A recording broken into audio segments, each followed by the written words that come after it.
which for most of you is your home, so why welcome you? But welcome, congratulations to students, faculty, and everyone for successfully completing the year. I know students and faculty also have some things to do next week, but for now, relax, we're here. The purpose of this is to have fun. Yes, Cliff? I was just waving at a monkey on back behind you. Okay. And welcome to all guests and friends from on campus and off around the community.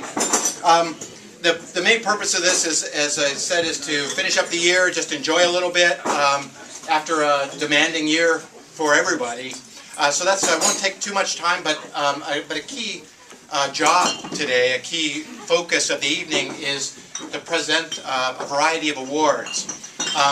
Typically those come at the end, but there's a special award that the Harold Vatter Memorial Prize, and we have some guests who are going to be presenting that today, and they need to leave, so I'm going to kind of flip things around just a little bit and let them go ahead and get started. So I'd like to introduce Robert McCullough, a good friend of the department, a student. These are folks who Robert was a student of Harold and has supported the department in a variety of ways in Harold's name. And this is Joyce Spalding, who's Dr. Joyce Spalding, who's Harold's widow. And so I'd like to ask them to say a few words and present the prize, and then we'll move to the rest of the program. So Joyce. It's good to see a festive board and to see so many students here. And I'm feeling this is a very vibrant board. Oh yeah. Well, this is a time to honor an outstanding scholar in the Department of Economics and honor the memory of Professor Vatter, himself an extraordinary scholar in American economic history, based on a very deep and broad understanding of economics. Some people like to make him out as a political person. To him, the political world had to do with intellectual aspects, and also to he'd like to look at politics analytically. He built his life around scholarship. He pursued his master's in economics at Columbia, and then his doctorate at Berkeley.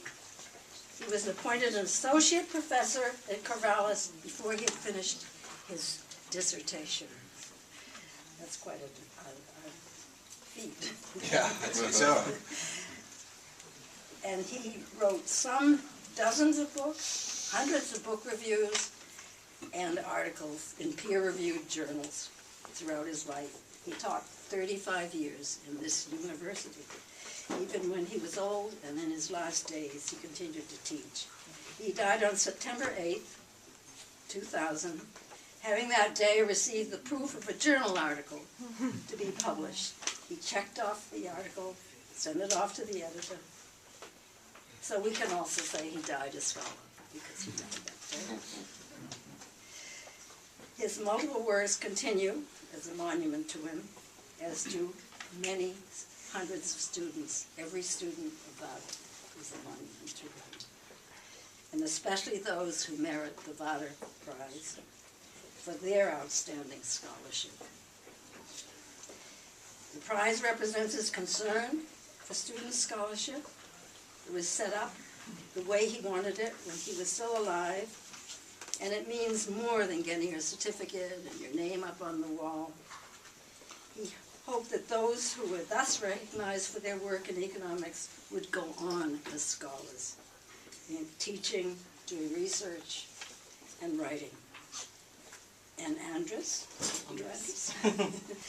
as you don your mantle as a Vatter Prize scholar, hopefully you will continue your scholarly studies, and the generous gift from Robert McCullough and Karen Tosi in memory of that may help you as you move along your path. Great, thank you.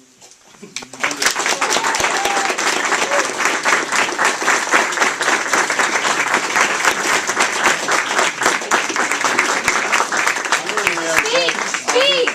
Give us speech! Come on! going to add just a couple of words. And I was a student of Harold's, a fabulous teacher. And this is a vocation. It's a little less a vocation than the church. Luckily, you're allowed to get married, but it is a vocation, and it's important as intellectuals that we do good and have an impact on society. And I have to say, I think that Harold made a contribution for kicking my ass to do that. So I would like to say it's a pleasure that we have this opportunity to remember his name and hopefully to help you a little bit. So remember, we want you to kick some ass and improve society.